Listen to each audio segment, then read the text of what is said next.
Så er vi kommet ind for, Emma. Og du er træt i dag. Jeg slænger mig Du herover. har fået lov at sidde i. Så kan du gå lidt rundt og pege. Ja. Ja. Der og der og der. Hvad skal vi snakke om?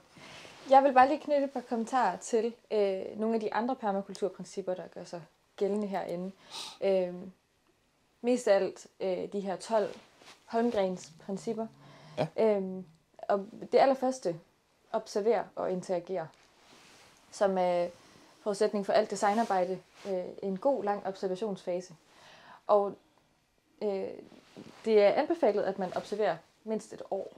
Og det princip udspringer, eller relaterer sig oftest til noget med jordbrug. Altså hvis du er flyttet ind på et nyt sted, og vil designe det, så skal du minimum observere et år. Altså prøv at sætte dig lidt ind i, hvordan ser det her sted ud igennem forskellige sæsoner. Og så kan du ligesom på baggrund af det lave analyser af, hvordan er vejr og vindforhold, og er der frostlommer, er der vindtunneller, alt sådan noget. Ja. Og det fik jeg ligesom sat lidt i stand ved at før mit hus stod her, der stod dit hus her. Ja. Som jeg fik lov at bo i et år. En istandsat skurvogn. Og der kunne jeg altså gå og gøre mig nogle erfaringer med, hvad jeg faktisk havde brug for. Kunne jeg lide at bo så småt? Og hvad havde jeg brug for i den lille enhed, for at det føltes som et dejligt hjem, og ligesom kunne opfylde alle mine behov. Altså funktioner taler man meget om inden for design. Ligesom identificere, hvilke funktioner havde jeg brug for i mit hjem. Og så på baggrund af det, få identificeret dem, og så handler et rigtig godt design om, særligt når man bor småt, at få de 2 principper trukket frem, der hedder at have så mange eller flere funktioner i hvert element, og flere elementer, der understøtter hver funktion. Så nu har vi lige talt om det her med vand, for eksempel. 2 sekunder. Okay. Eller, Jeg tror, vi er okay. men for eksempel vand, at det høster jeg på 2, eller det er der flere forskellige kilder til at høste. Der kommer noget fra skolen, der er noget, jeg selv høster, og på den måde er man lidt mere resilient ved at have flere elementer, der opfylder samme funktion. Ja. Og på den anden side er der det her med, at man gerne skal have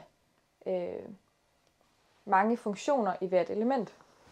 Og nu taler vi lige om det her med ler før, at det er et eksempel på en ressource, der er god at bruge, fordi den er lavet på hierarkiet over ressourcer.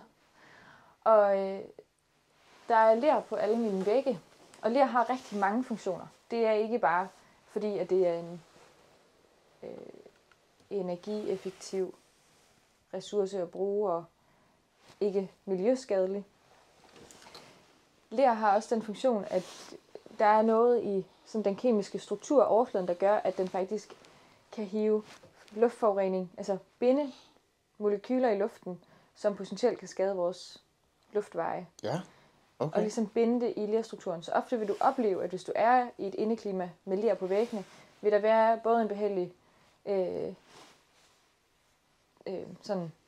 luftfornemmelse, atmosfære og en duft. Så er ler også diffusionsåbent. Og i og med, at resten af konstruktionen inde bagved, der har jeg sådan nogle træfiberplader og træfiberisolering, som også er diffusionsåbne, så kan fugt trænge ind og ud af bygningen afhængig af årstiden. Og typiske byggerier, der plaster man hele bygningen ind i en dampspærre, kalder man det. Det er i virkeligheden en stor plastikpose. Fordi din bygning skal være hermetisk lukket, og det er en måde på at undgå fugtskader. Men det holder kun så længe, at du ikke har en brist i det her system, for ellers så får du fugtskader der, hvor din plast brister, kan man sige. Hvor en struktur, der er diffusionsåben, vil tillade, altså så længe der er lidt højere temperatur herinde end ude, så vil den overskydende fugt ligesom kunne trænge ud gennem hele konstruktionen. Så der bliver også en selvregulerende luftfugtighed, der gør, at det er rart at være herinde. Det andet er jo også, altså når du har sådan en dampspærre, det er hermetisk lukket, så er du også afhængig af ventilationsanlæg og alt sådan noget halløj Ja. lige pludselig. Ikke? Det er helt vanvittigt. Ja. Det er ærgerligt. Der er jo, man laver sådan nogle tryktest på huse, når man er færdig med dem. Lukker alle vinduer og døre og sætter et apparat på, og så må der ikke slippe mere tryk ud end en eller anden given værdi. Så det skal bare være sådan... Ja. Ja.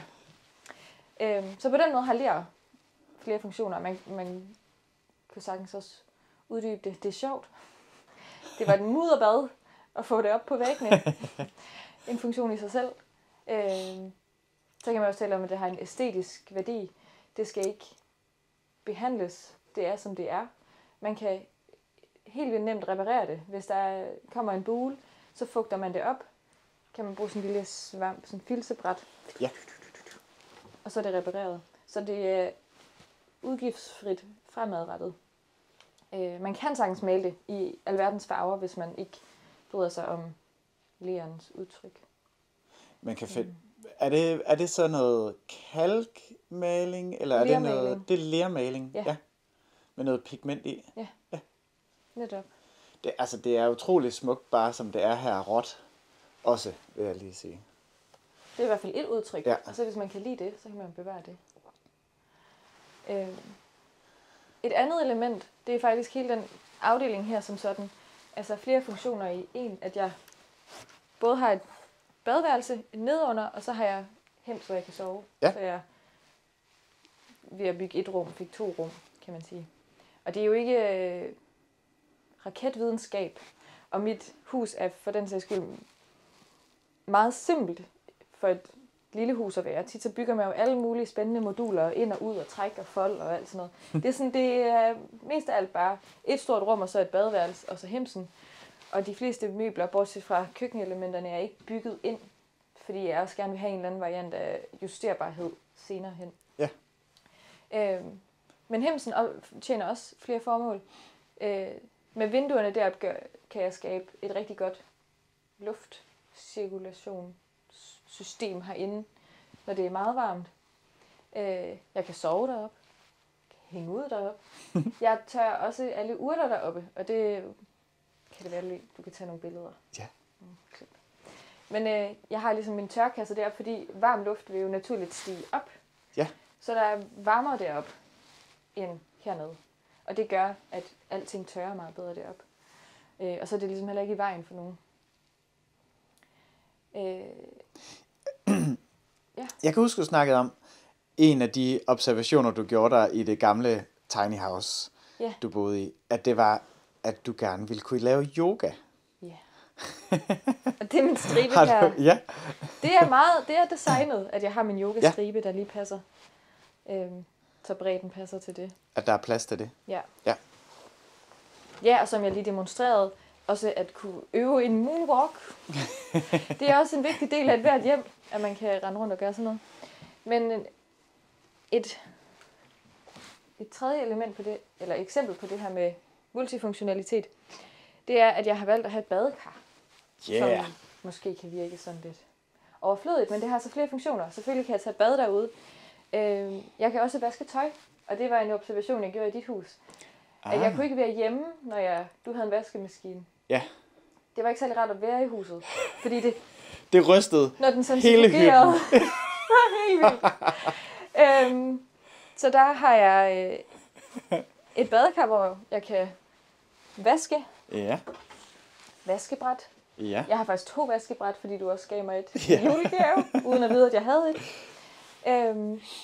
Men der går også rigtig meget vand og energi til vores vaskemaskiner og tørretumbler. Så får jeg en lille træningssession ud af det. Altså det er jo også, det er der også nogen, der betaler for. Ikke? Der er nogen, der betaler for at tage et sted hen, hvor der så er nogen, der kan hunse rundt med en. Nå, ja. Og det, du får det helt gratis her. Jeg får det helt gratis. Og for rent tøj. Og for rent tøj. Og bruger bare en bedre energi end fossil energi. Det er bedre at bruge rugbrødsmotoren. Yes. Men det har været sådan en hel opdagelse at finde ud af, at man faktisk, altså det her det er ikke kun en pyntegenstand. De findes jo i de fleste genbrugsbutikker, så hænger de på rigtigt. væggene Ja, hjemme i ja, ja. sådan nogle æstetiske hjem. Ja. Og sådan noget. Og det, men de har altså haft en funktion. Og det har været meget spændende at finde ud af, hvordan bruger man overhovedet sådan et. Ja. Øhm, Er du ved at have teknikken på plads? Jeg tror stadig, der går noget tid. Det er jo noget, alle har kunnet indtil for bare måske 80 år siden. Ja. Men det er en viden, der, hvis vi ikke... Jeg føler på mange måder, at den skal genopfindes, faktisk. Jeg ved ikke, hvem jeg skal gå til for at lære det.